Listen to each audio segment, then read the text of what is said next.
All right, for those of you that didn't know about this, I'm going to cover some of the finer points of rolling your own tubes out of fiberglass for airframes. I've been showing this around a little bit. This is actually carbon fiber, but the procedures are pretty much exactly the same between it and fiberglass. The tricky part is getting the diameter exactly right. And the easiest way that I found to do that is to just go out and you buy a piece of, I use blue tube, some people use phenolic, but it's a length of coupler tube, which just so happens to be the exact right outside diameter for the inside diameter of your tube. Works out perfectly.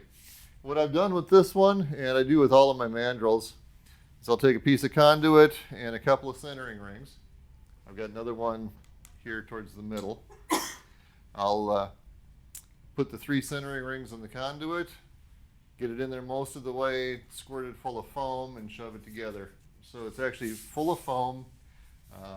It gives it a bit more stiffness. It doesn't flex at all. And the conduit, I use the conduit to support it while I'm working with it. I didn't bring the supports with me, but all it is a couple of pieces of wood with a V cut in the top of it. So it just sits there on the roller. Okay.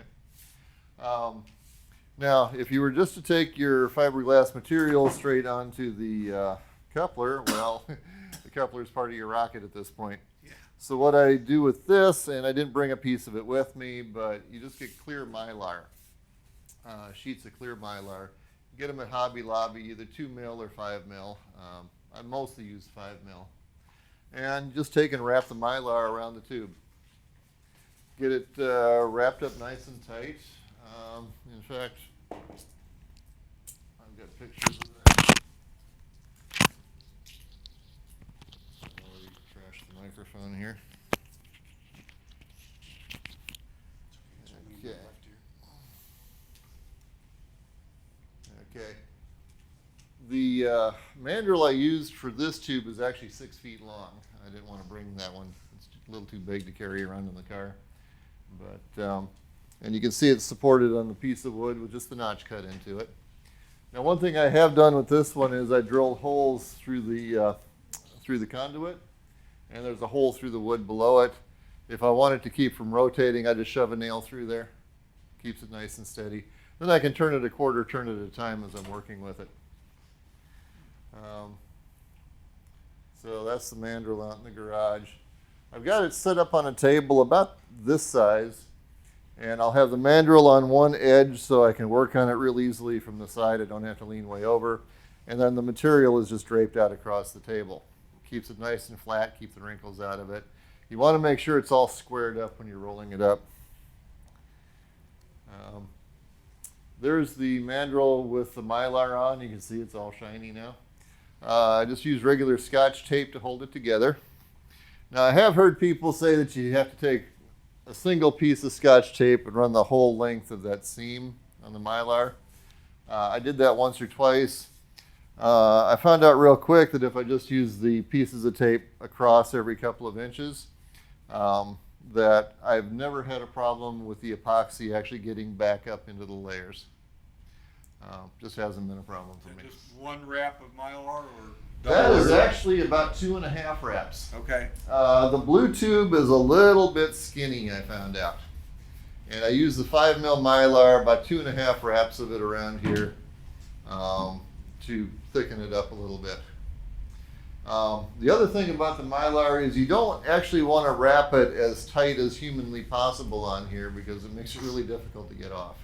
You don't want it loose, but you don't want to really put tension on it. So you roll it up, make sure there's no wrinkles of any kind in there. Static electricity builds up on it pretty good and it sticks on there pretty nicely. But then make sure that when you're taping it, that there's no wrinkles or folds or anything in the Mylar. Any wrinkles like that are going to translate into bumps and marks on it. Do you have to treat the Mylar with anything else at all, or just No. just Mylar only? The epoxy will not stick to Mylar. It peels right off. I'll tell you how I get that off here in a little bit. In fact, I almost left the Mylar in this one to demonstrate to you, but I took it out yesterday. Anyway, you get the Mylar on there. And before I go any farther, I take the calipers and double check, make sure that the diameter is right. I have rolled some that were too big. The majority of them have been too small. When you say too big, what is the? You start getting some slop on the nose cones when you put Oh, them for in. the nose cone. Okay, gotcha. Yeah, nose cone and couplers. Right.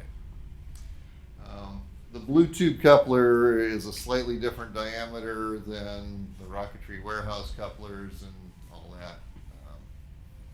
So what I end up doing is I buy all of the stuff that I'm going to put on it first, measure it all out, and make sure that I'm not rolling the wrong size tube for it. Okay. I use less system. It's relatively inexpensive and it's easy to come by. There's all sorts of high-end epoxies that you can buy, real expensive stuff if you really want to. The 105 has worked beautifully for me. I've been real happy with it. I typically use the 206 hardener, which is the slower setting hardener. Once this thing is finished and I'm setting it aside, I end up waiting a minimum of 8 hours or so before it's dry enough to handle. Depending on temperature, sometimes even longer. The one thing with epoxy is it's very temperature sensitive. If it's cold, it'll set up a lot slower. If it's hot, it can set up very fast. In fact, it can start getting an exothermic reaction that in an extreme case, it'll actually catch on fire. Not a good thing to have in your rocketry, workshop with all the acetone and paint thinner and all that sitting around. It can get exciting. So you need to be very careful mixing the stuff up in hot weather. The warmer it is, the faster it'll flash. I have had some stuff start to smoke on me. Now there's a couple of ways that you can minimize that. First off, make small batches. I don't make more than 3 ounces at a time, and I only do that when I'm going to spread it out really quick. And when I do make that kind of quantity, I'll use these paper bowls that spread it out. If you've got any depth to it, it will flash faster. If you spread it out to where the heat dissipates, then it doesn't get off, it doesn't take off so fast on you. If I'm only mixing 1 ounce, I might use a Dixie cup. I kind of hate wasting all the bowls, and 1 ounce is kind of hard to stir in something like that. But if I'm using more than 1 or 2 ounces, it's always in a bowl like that. And I just mix more as I go. You can see on the containers, they've got the pumps. That is the single greatest invention ever for fiberglass work. 1 pump from each, and you've got an ounce of epoxy. Works out beautifully, and I have yet to have a set of cans that one emptied before the other. They're almost always right dead on with each other. Now, if you're operating in really cold weather, you can get I believe it's the 205 hardener. It's a faster hardener. If you're at lower temperatures, that comes in handy. It'll set up a little bit faster. And I use popsicle sticks, craft sticks to stir everything up with. Make sure that you stir it up very well. Don't just give it a couple of whips and say it's good. Spend a good minute, and I tend to tilt the bowl up so it runs across and gets a really good mix going. What's the solvent on this stuff? Honestly, I'm not sure. Well, epoxy resin does not contain a solvent. You could clean it up with acetone until it hardens. Isopropyl alcohol will work too. Yeah. What specific need are you talking about for cleaning it? No, that's just my general rule. If I'm working with epoxy or any kind of anything that's I want to know how to get rid of it if I get it on me. I can tell you what I use. I have a pump bottle of goop, and when I'm using epoxy, I invariably always get it on my hands. And if you get it off, it comes right off with the goop. Right. Just put it on with your dry hands, and then with a dry paper towel and wipe it off. You're done. Couple other things with the epoxy. If you get exposed to it enough, you'll get allergic to it. You really want to avoid getting any of it on your skin. Mike Zielinski.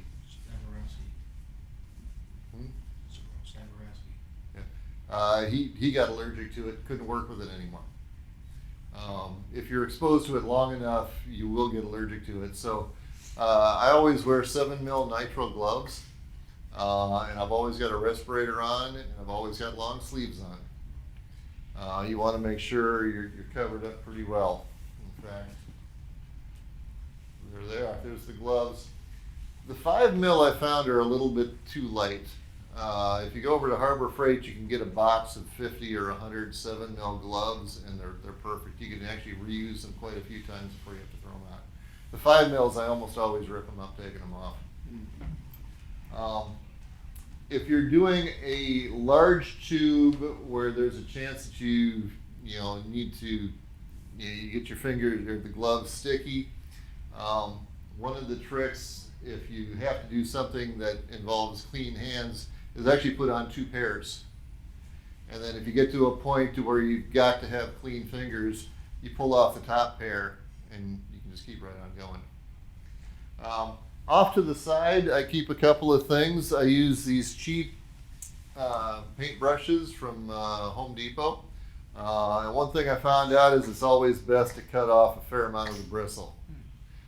It keeps the loose pieces from getting into the mixture, and it minimizes the amount of epoxy that you lose. This is the one I used for this tube, and it is one solid, massive dried epoxy. And the more bristles, the more you lose. Okay. A couple of the other tools, squeegees. I'll show you a little bit more about these here in a little bit.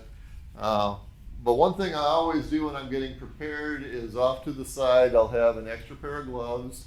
I'll have at least 4 of these squeegees, because I guarantee you will drop them at one point or another. On this particular tube, I dropped 2 of them. I just kick it under the table, grab a new one, and keep going. Same thing with the brushes. I had 2 or 3 of those standing by, and sure enough, I dropped the first one at one point. Instead of trying to mess around trying to clean it up, just grab the new one. Okay. Respirators. Farm and Fleet is, I don't know, 30, 35 bucks, something like that. You don't want to use just the paper ones. It'll stop dust, but it won't stop the fumes. Nice thing about, and the bad thing about the West epoxy, it does not smell all that bad. So you take the mask off, oh, it's okay in here. Well, you can't smell it, at least not that much. And the gloves, long sleeve shirt. You want to be covered. You don't want this stuff getting on you. Okay. There I am mixing up the first batch. The first batch this time around, I mixed up 3 ounces, which is a lot for me. And the reason I did that is because the first thing that I'm going to do is I'm going to coat the entire mandrel as quickly as I can. You want the epoxy coming up from underneath the fiberglass, not down from above. Down from above, you get a bunch of air bubbles. So you coat the mandrel with a whole bunch of epoxy, and then lay the fiberglass or the carbon fiber up onto it, and use the squeegees and the paintbrush to work the epoxy up through it. Okay. There I am, epoxying it up. Okay, I've got the, it's hard to see there, but the carbon fiber is laid out. I'm bringing it under the mandrel and then up over. I'm rolling the tube this way when it's in front of me. Now, you want to make sure everything is good and square. If it's not, you're sunk from the start. You don't want the roll to start going off to the end. You want to make sure the ends are squared up good. And you want to make sure that when you first lay it up there that you get it absolutely straight across the top of the mandrel. If you do that, then you're golden. If not, you're going to get wrinkles and all sorts of stuff on it. You'll have to cut a couple of inches off the end. It really messes things up. So take the time. You can use the paintbrush a bit to move things around, and I always work from the middle out. So once it's on there, I'll use the paintbrush to get everything flattened out good. I don't use the squeegee until I've got about a wrap and a half around the tube. If you do it before then, it'll pull it around on the mandrel and wrinkle things up. After about a wrap and a half, that first stuff's not going much anywhere. Okay.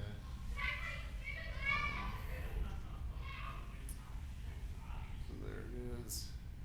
Where do you buy your carbon fiber, Steve? I've been ordering this last stuff I got from Aircraft Spruce. They've been the most reasonable. This particular carbon fiber was just under $30 a yard for a 50-inch width. I've seen it get up into the $60 and $70 a yard in some places. The carbon's really expensive. The fiberglass is quite a bit cheaper. Okay. There's a close-up view of the fabric itself. It's really got a nice look to it. You can't tell from this. But once I get this sanded down just right, I'm going to throw a clear coat on top of it and it'll just shine. It really looks cool. I have a hard time painting carbon fiber anymore because it just looks way too cool, just bare as it is. This particular batch of carbon fiber, if you look along the edge, you see a yellowish stripe. That's actually, I believe it's Kevlar thread. And they use that to keep the ends or the sides from unraveling on you. And in fact, if you take a look here, you can probably, I haven't cut this off yet, so yeah, here's a piece of it sticking there, right there. Go slow. This tube took me about an hour to roll. It was a 40-inch long width. It's 5 layers on this tube. It's a 2.6-inch tube. And it took the better part of an hour to get the basic, roll up and soak in with the epoxy, get it wetted out. The carbon fiber is a little harder to work with than the fiberglass. You want to wet it out to where it's completely saturated but not dripping. You want to get all the air bubbles out of it. When you do that with fiberglass, it goes clear on you, so you can see where it's dry. The carbon fiber, not so much. It's just black. So you have to pay real close attention to make sure that there's no dry spots in it. Okay. Once you got a wrap and a half going, take the squeegee and you're literally going, in this case, I'm going like that. You're always pulling it to where it tightens it up. You start in the middle and you overlap as you go. And you don't want to do this to it because it catches the fibers and snags them. You want to get a pretty flat approach to it.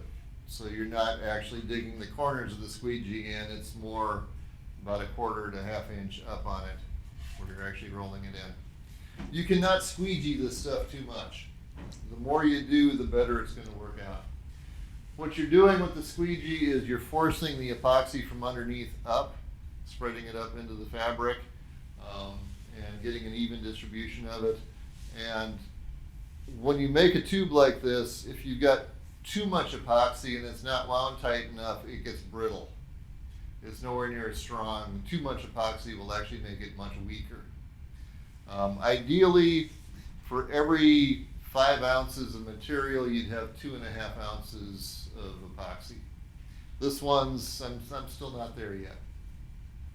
This was about 9 ounces of material and about, I mixed 9 ounces of epoxy, and I figure at least 2 of that ended up either in the tools or left behind. So I ended up with 7 ounces or so of epoxy actually in the tube. Still working on that. Yeah, there's just a few more shots as I'm going along. What did you say, 50% half? 2/3 of it should be fiber, the last third should be epoxy, roughly. Okay. And you just keep slowly rolling it up. Now, as I roll it, I'm turning it a 1/4 turn at a time. After I squeegee it, I'll turn it another 1/4 turn. I'll take the paintbrush, and this edge right above where the material still is, I'll soak that down with more epoxy. Okay. The first, on a 5-layer tube like this, the first 2 or 3 layers, I'll use a lot of epoxy. As I start getting into that 4th layer, I'll start using much less epoxy and start working it up with the squeegee. And for that last wrap, I try not to put much of any at all on it. I just keep working it with the squeegee, keep turning it. Even after it's completely rolled up, I keep working it with the squeegee, forcing that epoxy up into it, and filling out all of the little cracks and crevices. Okay. Now, are you wiping off any of that epoxy, or you just keep moving not it at the around? first. Not at the first. And it's a good question. Give me a minute and I'll get to where I'll answer that. Okay.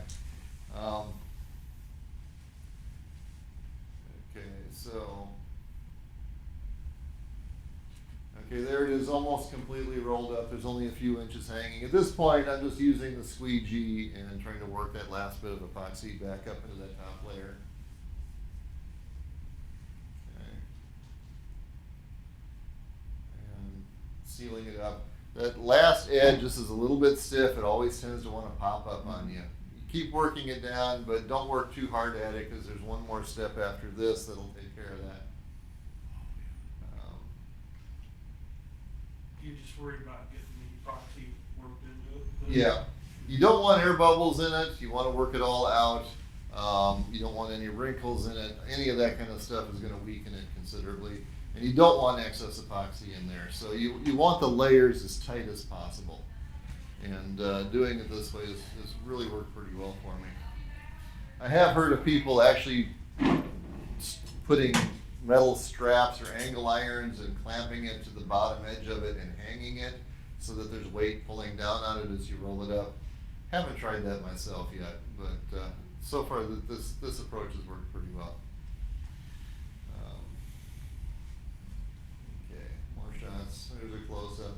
So you can see the way the fibers run through there, and with the shine, that's a fairly good indication of what the thing's going to look like when I'm finished with it.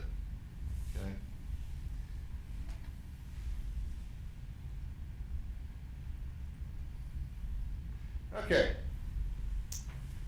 Once I've got it all rolled up and the epoxy's on it and I'm satisfied with the way it's laying, I take some of this material, obviously a much larger sheet of it.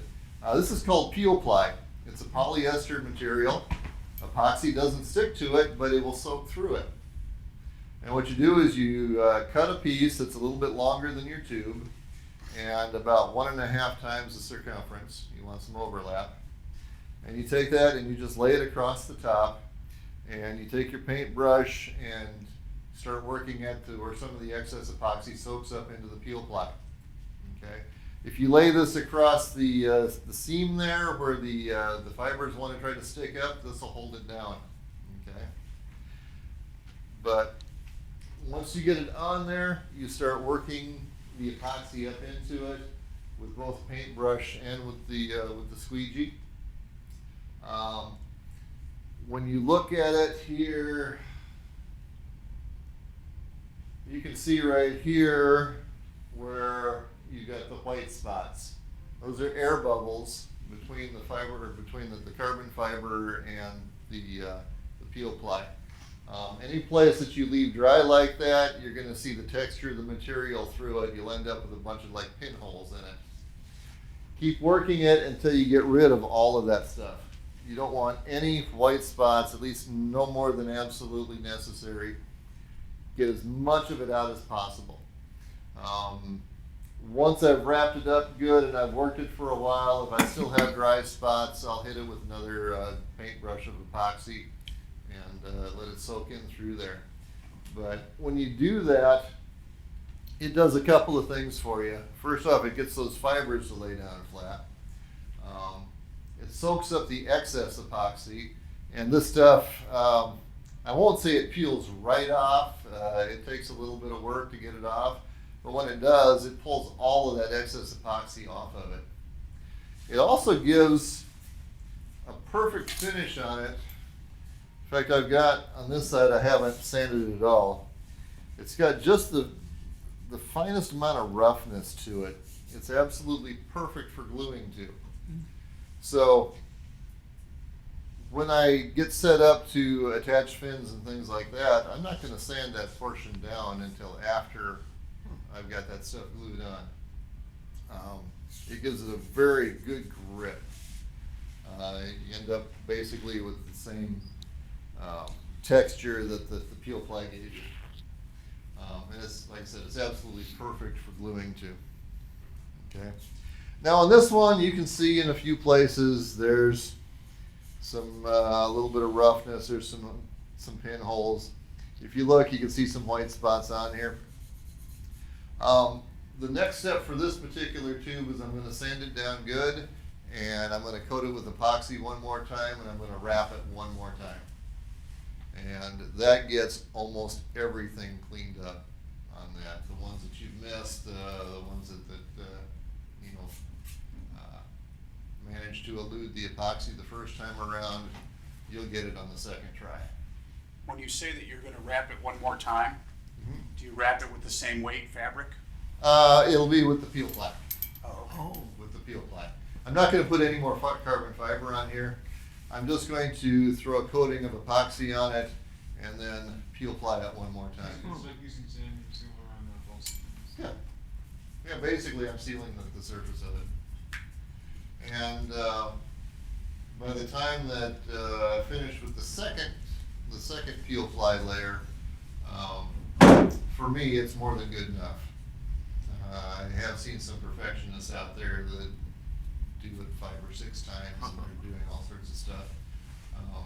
And when they're done, it looks incredible, but I'm good with a 15-foot finish. You know, for 15 feet, it looks really good. How much, I mean, if you have the sand, at what point do you start damaging the fibers?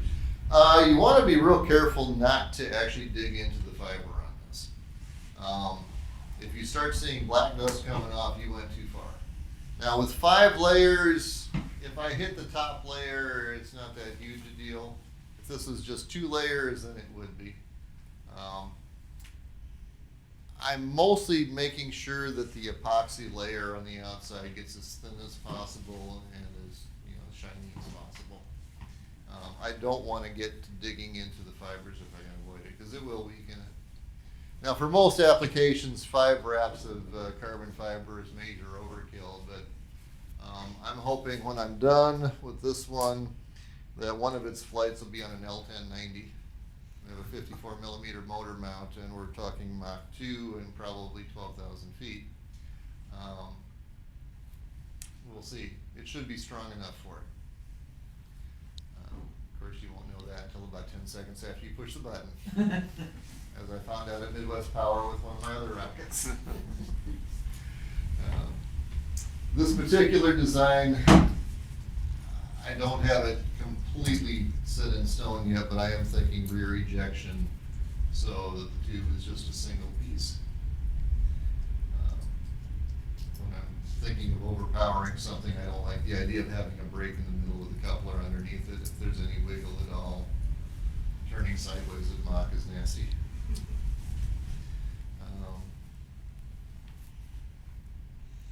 So once you work out all the bubbles, walk away from it, let it set. Like I said, this stuff, I finished at 2 o'clock on Saturday afternoon rolling it, and about 10 o'clock at night I went out there and it was dry to the touch. Not quite dry enough to take the peel ply, so I let it sit overnight and did that the next morning. 24 hours is probably the best thing though for it, because even if it doesn't feel sticky, it's still not quite set. So you just wrap that with 1.5 times the peel ply Yep. to just pull it tight and then. Yeah, pull it nice and tight. You want to squeegee it. You want to use the peel ply to get in as close as possible. So you end up with a very, very thin layer of epoxy between the carbon and the peel ply. When you pull the peel ply off, it takes the excess with it. It's gonna basically be an even coating of the epoxy. Yeah, All the way exactly. around because you Without made it, distribute. and I have done it without it. Most of my first tubes, probably the first 10 or 15 tubes, I did not use peel ply. and you always ended up sanding down the fiber sticking out from the edge. You let it sit there, of course, the epoxy drains to the bottom, and you end up with ridges all over the place. The peel ply eliminates all of that stuff. I was sold on it after I used it the first time.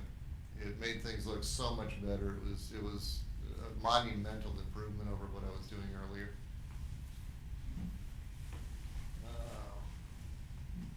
That looks like the end of those. Anyway, any questions? How do you get you were gonna mention how you get the Mylar out of the inside. Oh, that was easy.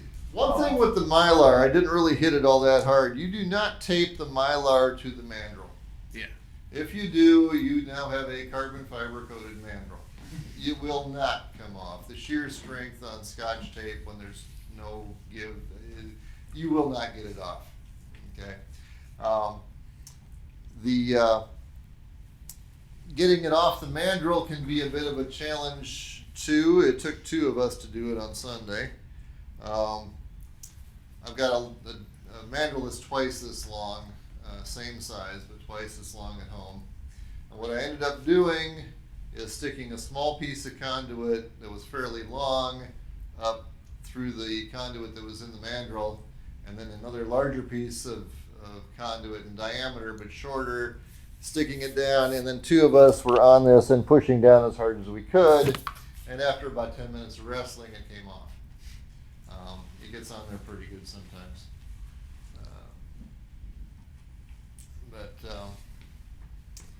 Let's see here.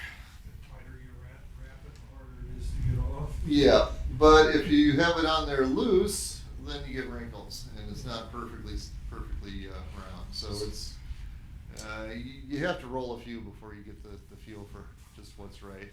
And typically, what I'll do also is, once the Mylar is on there and wrapped up, before I do the fiber, I'll make sure that it'll slide up and down a little bit. Unfortunately, the blue tube is not perfectly cylindrical. There's some bulges in it, a little bit here and there, but it's not too bad. I do know of some people that use phenolic coupler to do this, but That's a couple of tubing. yeah, this is coupler size tubing right here. So then the Mylar slides off the mandrel and then. Yeah, the Mylar slides off the mandrel, and then what you do, since the inside portion that you can get your fingers on is not taped to anything, you can just start twisting a little bit. Right. That, or I'll get my finger, I make sure that the Mylar sticks out about 2 or 3 inches. I'll push it over a little bit, and I'll take a 6-foot long ruler and slide down inside there between it, and then just kind of work my way around until it busts loose. If you're gentle enough, you can use the Mylar. I'm generally not that patient, so I end up buying a lot of Mylar from Hobby Lobby. But it's not that expensive. Now this carbon fiber tube, by the time I'm done with it, it'll be about 48 inches long. It's a 2.6 inch tube. If I had bought that online, shoot, I'm not even sure how much it would cost. It would be hundreds of dollars probably, just for the tube. This thing cost me some epoxy and about $45 worth of material. So it's much less expensive. And for most applications, just regular fiberglass is fine too. It's much less expensive. There's a couple of different kinds out. Make sure I get this right. I think it's the S-glass is the most common, less expensive. There's another grade called E-glass that was actually made for aerospace usage, and that's what this is. This is E-glass, and it ends up being quite a bit stronger and quite a bit stiffer than regular S-glass, and it's not that much more expensive. You can order it online. There's quite a few places that'll carry it. Aircraft Spruce has probably got the best prices that I've seen. I've gotten a 60-inch wide roll of E-glass from them know, I bought 4 or 5 yards of the stuff. And I've been using it on quite a few things. But I've had real good luck. Most of my mid to lower end high power stuff is three to four wraps of E-glass. And the only one that I've had come apart on me was Tail Dragger 2 at Midwest Power, and that was more my fault than its. I pushed it through mock on something that really wasn't set up for it, and it went unstable and turned sideways. 5 foot long, 4-inch piece of fiberglass traveling sideways at Mach 1.2 comes apart. Very quickly, in fact. Do you ever use paper or other tubes? I've never done that. And leave it and apply the Kevlar or fiberglass directly on it? No, I've never gone that way with it. Most of the stuff that most of my rockets are scratch built from the ground up. If I was going to go out and buy a kit that was a paper kit that I wanted to beef up, yeah, it would be relatively simple to do. I'm not quite sure. There's probably a few things I'd have to work out. I'm not sure how it would work as far as a mandrel if the paper tube isn't quite strong enough to take the stresses of the actual wrap. You'd have to put something inside it. I'd have to think about that. I use fiberglass sleeves. They're actually socks. Yeah. And you peel the glassine layer off and then epoxy it right onto the paper tube. Okay. The That's- demonstrations that I've seen include getting pieces of coupler for the tube that you're wrapping, so that you have an edge, so you have something to work with, as a fixture, using coupler tube in either end to hold on to what you're working with. Well, I get 2-inch foam board, the blue board for construction, and cut circles on my bandsaw, and that's what I use as like a centering ring Okay. for my mandrel, and I make sure I put one right on the ends. Right. I just extend the fiberglass sock over the ends and and use a banding. What are those bands called? The zip tie. Oh, yeah. A zip tie to secure it on the ends, and then use a Dremel to cut off the excess Okay. after it's dry. Yeah, I've never used the socks before, but I mean, the I don't coolest thing about those is they don't leave a seam. With most fiberglass, until it's painted, you can see a seam. The carbon fiber, you can see a little bit here. It shows up. You can't help it when you do that last little bit here. At least one or two of the strings here come out, and you end up with a little bit of a frayed edge. If you look, you can see them. The peel ply smooths it out enough that it's not super obvious, but with fiberglass it tends to be a little bit more obvious, but all my fiberglass rockets I'm gonna paint anyway. So, So rocketry, your warehouse doesn't have 2.6 inch, it got 3 inch. yeah, It's 48 inch, long one is $174.80. yeah. So, $174 for a tube that I spent a couple hours and maybe $60 worth of material. And the nice thing is I can make it any length I want. For a tube like this, it's a 40-inch width. If I wanted to make a 20-foot long tube this diameter, I could. I just roll it out sideways. You can make any size you want. And a bigger garage. Yep, and a bigger garage. Yeah. Okay. Anything else? Cool. All right. Okay. All right. Guess we can pass around if you guys want to take a look at it. I want to do the baseball test. I could probably put this over 2 chairs and sit in the middle of it. I mean, this thing hurts. There is no give to it. At least almost no give at all. This is what you were referring to as a dry spot. Yep. Well, yeah, there's a little bit of a dry spot there, but by the time I do that second coating, the other thing is the edge of the peel ply, where the very edge of it is, you get a little bit of ridge of epoxy there. Yeah, but that's it right off. Yeah, it pretty much, yeah.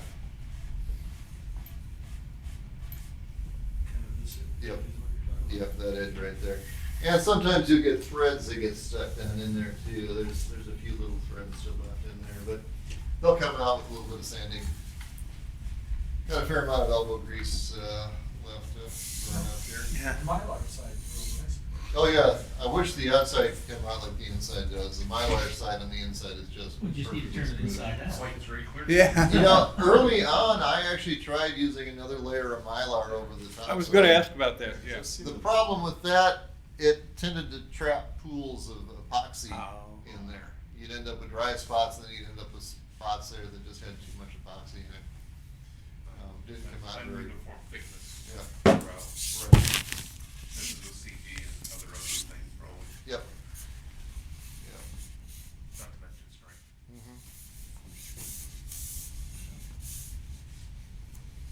But I've had really good luck with the fiberglass. This is only about the 3rd carbon fiber tube that I've rolled. I've had rockets come in under just a drogue and slam into the ground, and you pick them up, you wipe the dirt off of them, and you fire them up again. I had the last launch at Monticello. I've been working on a design where the drogue, when the charge that blows the drogue out actually blows the motor mount out.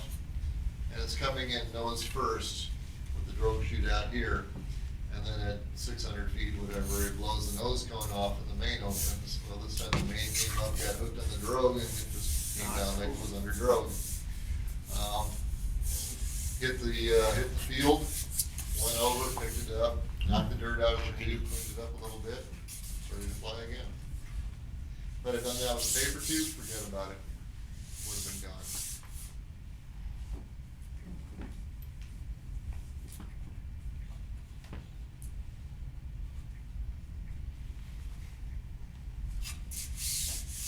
But I've made tubes as small as 18 millimeter, and that was tough.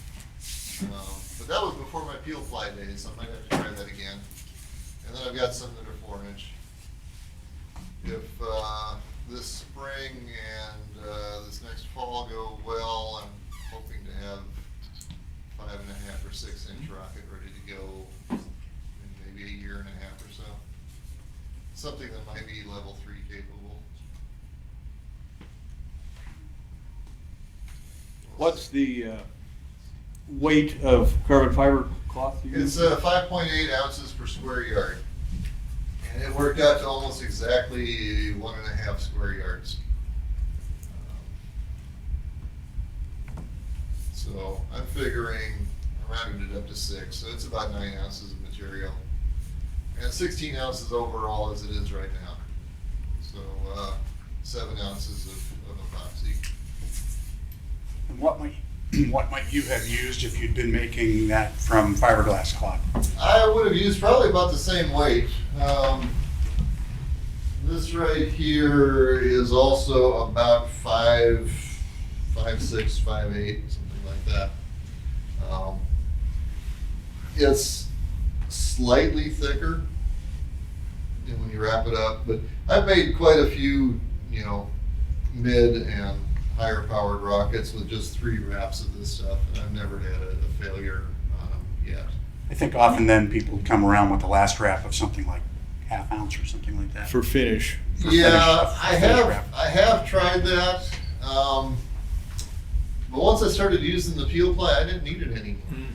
Well, I think the difference there is whether you're filling the imperfections with epoxy or filling the imperfections with cloth and fillers later. High build primer, whatever you use. Right, exactly. Exactly.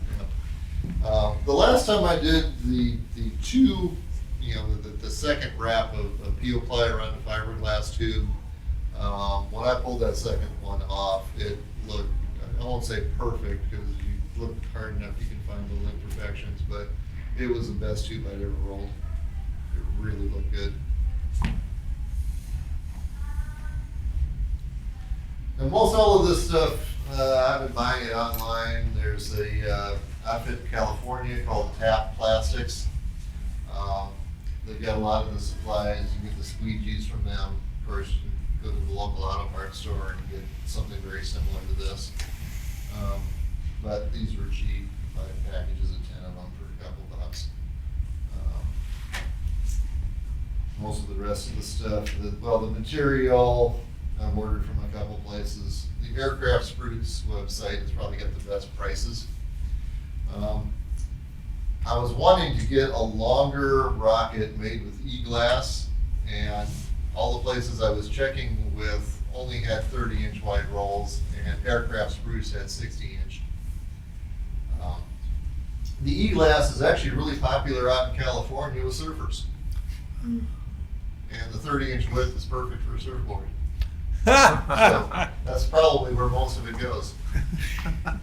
But it was originally intended for aerospace applications. A bit stronger, a bit stiffer. And so surfboards are aerospace, no doubt about that. Silver Surfer. Well, depending on how you do it, yeah, you can go airborne. Do you run into any issues cutting that down to size with the edges? Getting it perfect is really difficult. I came out and I did this with stuff for a 4-inch tube. I took 2 bulkheads that I gotten from Apogee. They had little 1/4-inch holes dead center in the middle of it.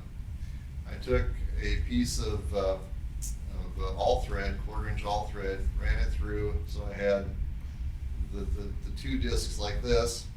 And then on this end, I took a larger disc and I put a piece of sandpaper sandwiched between the bulkhead and this bigger tube.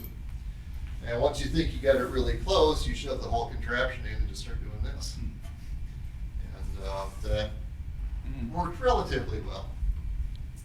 The other thing that you can do is, especially if you've got a break in the middle for like an eBay in the middle of it, you just take the 2 sections, push them together, and just start doing this back and forth.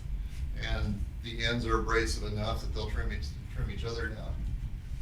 And if you do it long enough, it'll come out almost perfectly flat. This one, I don't intend to do that yet, but I'll try a couple of different ways of evening them up. That's another reason I don't like putting the brake in the middle, is I've had a really hard time getting it to where it's actually not flexing on me a little bit. And for most flights, that wouldn't be a problem. You know, you stick an F-50 in here, who cares?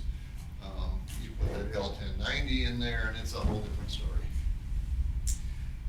Now, one drawback to I just carbon love the fiber. concept of a rocket can fly and anything from an F to an L. Yeah.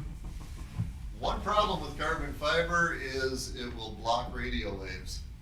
So if you're putting a tracker in your rocket, it ain't gonna work, at least not until after ejection.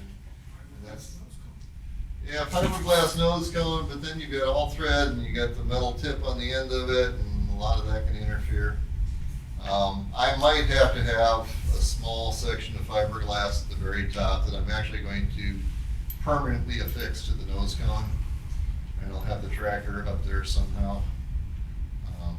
Still haven't worked the details on that yet.